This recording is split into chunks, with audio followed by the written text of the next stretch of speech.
Nesta noite, mais uma vez, já que serei eu a preletora da noite, quero saudá-los com a paz do Senhor Jesus. Amém? Amém. Bom, ontem eu não entendi o porquê, né? Mas o Senhor colocou uma palavra no meu coração que tinha muito a ver com essa questão de se planejar. Eu digo, por quê? Mas então tá, fui ler. Tiago, capítulo 4, a partir do versículo 13.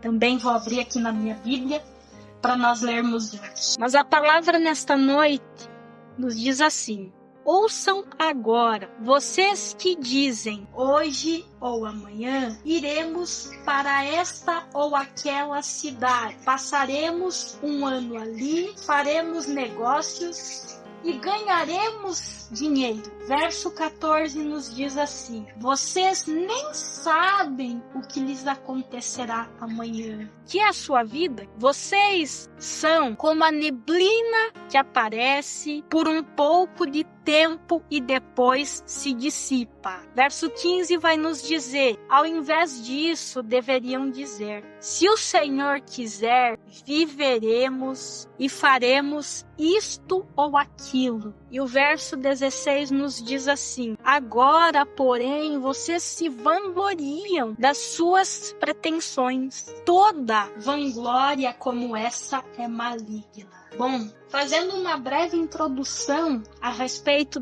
dessa passagem, nós entendemos que quando um ano se aproxima do fim e o outro ano está iniciando, nós traçamos diversas metas. Quem aqui não faz isso? Todo mundo faz. Para 2025 eu quero fazer isso e aquilo. Eu quero estudar. Eu quero trabalhar em tal lugar. Quero fazer faculdade lá na Universidade X. Mas peraí, agora eu começo fazendo uma pergunta para vocês. Quantas vezes, ao fazermos planos, nós apresentamos esses planos, essas metas diante do Senhor? E quantas vezes nós pedimos que Ele esteja no controle desses planos, no controle dessas metas? Para alguns pode ser que o chapéu não sirva, que eu tô dizendo. Sejam só palavras da irmã Bruna aí. Talvez essas pessoas sejam tão tementes ao Senhor, tão dependentes do Senhor, que elas simplesmente apresentam: Senhor, 2025 é um ano que eu quero estudar, é um ano que eu quero trabalhar, é um ano que eu quero fazer mais na igreja onde eu congrego. Para alguns o chapéu não serve, mas tem outros que o chapéu serve. E se o Senhor me fez chegar até aqui essa palavra, é porque eu preciso falar isso para vocês. Usada por Ele, é claro. Muitas vezes a gente se frustra, isso aqui não tá nem no meu esboço, eu faço questão de dizer, porque a gente planeja as coisas de uma forma, tem que ser assim. E aí dá errado. Só que se a gente tivesse, ao menos, apresentado isso diante do Senhor e pedido a Ele se é da vontade dEle, nós não nos frustraríamos. Nós não ficaríamos ansiosos. Será que vai dar certo? Será que eu vou conseguir? Não ficaríamos nos questionando o tempo inteiro se nós apresentássemos diante do Senhor. Outro ponto importante que eu coloquei no meu esboço aqui: quando a gente se coloca no controle dos nossos planos e dos nossos sonhos, será que nós não estamos sendo arrogantes? Será que nós não estamos querendo nos colocarmos acima de Deus muitas vezes, achando que a gente sabe tudo? Deixa eu falar um negócio, a gente não sabe de nada. É Ele que sabe das coisas. Por que a gente está querendo fazer do nosso jeito só para levar na cara depois? Só para passar a prova depois?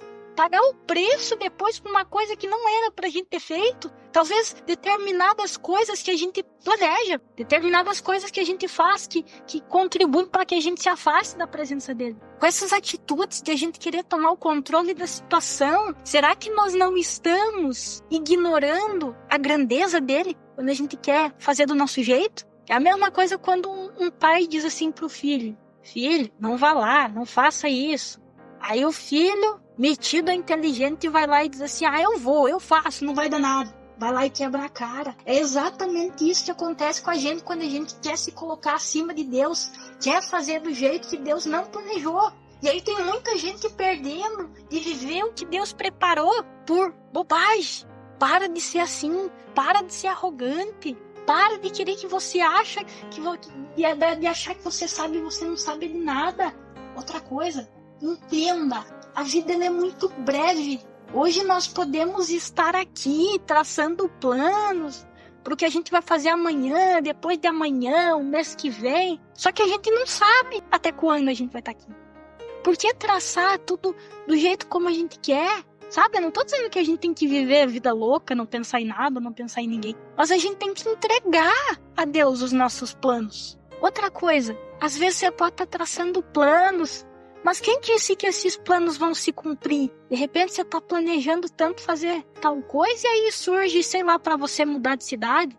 Isso vale para mim? De repente, eu planejo voltar a estudar, mas será que você vai conseguir chegar lá?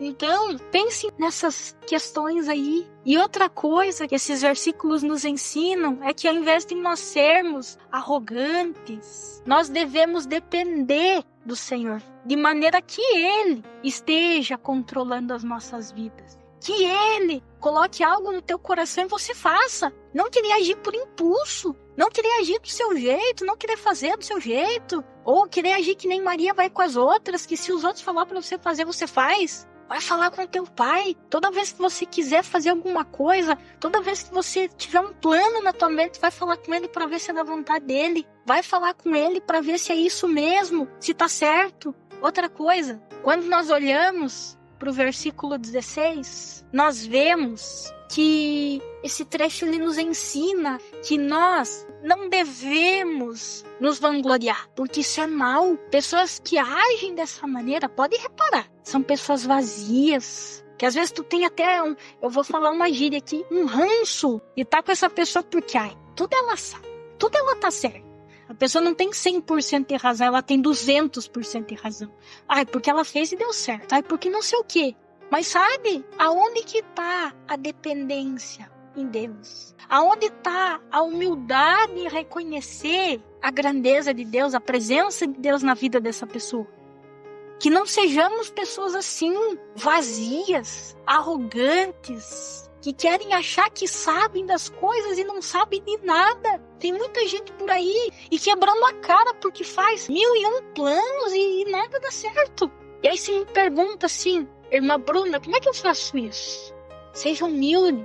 Isso vale para mim também. Que sejamos nós humildes, reconhecendo que Deus é grande na nossa vida, que a gente só faz porque Ele é na nossa vida, senão a gente não seria, senão a gente não faria. Não só em algumas áreas da nossa vida. Não só, lá na igreja eu faço porque Deus é. É lá no trabalho, é lá na faculdade, é lá na escola, é lá na associação, sabe? Se eu sou quem eu sou, é porque Deus é na minha vida. Se eu faço o que eu faço, é porque Deus me ensina a fazer. Sem Ele eu não sou nada. Sem Ele eu não sou ninguém. Se os meus planos dão certo, é porque Ele tá nesse negócio. Se Ele não tivesse nesse negócio, daria errado. Que nós sejamos humildes a esse ponto. Outro ponto importante a destacar aqui é que nós até podemos planejar o nosso futuro, mas sempre entendendo que a vontade de Deus é que deve prevalecer na nossa vida e não a nossa. Se Deus disser sim, minha filha, meu filho, vai. Mas se Ele disser não, não insista. Porque como eu falei antes, muita gente está pagando o preço por querer fazer a sua vontade, não a do Senhor. Por querer fazer os seus planos e não querer saber o que Deus planeja para a tua vida. O que Deus tem para você. Outro ponto, que a nossa confiança ela deve estar em Deus e não em nossos próprios recursos ou habilidades. Como eu falei antes, que nós não venhamos ser autoconfiantes demais a ponto de dizer eu sou, eu sei, eu faço, eu isso, eu aquilo, eu conheço, mas sim entender que Deus é, que se a gente faz é porque Deus é, se a gente sabe de alguma coisa é porque Deus nos capacita. E aí, como eu digo, é uma ministração bem rápida para hoje, mas eu creio que tanto eu quanto vocês aprenderam muito aqui. Então, para concluir, eu digo a vocês assim que é através dessa passagem que a gente entende que a gente não deve ser arrogante ao fazer planos, mas sim que nós sejamos dependentes do Senhor. Porque se a gente algum dia declarou que aceitava a Jesus como nosso único e suficiente Senhor e Salvador, a gente estava declarando dependência a Ele também. Que a partir de agora nós não viveríamos do nosso jeito, nós não faríamos mais as nossas vontades, mas sim a vontade dEle. A gente renunciaria ao que a gente julga que é bom para viver o que Ele tem para nós. Entenda isso. E com os nossos planos não é diferente. Muitas vezes a gente pode até pensar, vou fazer isso, vou fazer aquilo, mas a gente vai colocar diante dele e dizer assim, é da tua vontade? Se não é, tá tudo bem. O Senhor tem coisa melhor para mim. Que através dessa passagem a gente vem entender que a vida ela é muito breve. Os anos passam muito rápido. Só que a gente vive esse tempo aqui na terra para servir os outros. Amar uns aos outros. Porque se a gente vive dizendo por aí, eu sou serva do Senhor, ou eu sou servo do Senhor, nós devemos servir uns aos outros. Se a gente diz que ama a Deus, a gente também tem que amar o nosso próximo, ajudar o nosso próximo. Eu não posso ajudar com dinheiro, mas eu posso ajudar com as minhas orações. Eu não posso ir lá cuidar de você na tua casa, mas eu posso te ligar, te mandar uma mensagem de consolo, de conforto, se você precisar. E por fim, nós podemos concluir, através dessa passagem, que a nossa glória ela não deve estar pautada nas nossas conquistas, mas sim na comunhão que a gente tem com Deus. Que a gente não venha bater no peito e dizer, porque eu consegui isso, porque eu consegui aquilo, porque eu... Vou falar de mim agora. Tô me formando agora em pedagogia. Agora eu vou ser uma pedagoga. E bater no peito e esquecer que Deus me ajudou. Que Deus esteve comigo nesse tempo todo. Mas sim que eu venha declarar que só eu sou o que eu sou porque Deus é comigo. Que eu só tô chegando aonde eu tô chegando agora porque Ele esteve do meu lado. Ele segurou a minha mão. Ele me ajudou. Foi Ele. Se fosse por mim, eu já teria desistido. Dentre outras situações que as pessoas vivem. Entenda isso. Se você é alguma coisa, se você faz alguma coisa, não é porque você é, não é porque você faz, mas sim porque Ele te conduz. Ele te capacita. Amém? E assim, nessa noite, eu agradeço a minha rica oportunidade em nome de Jesus.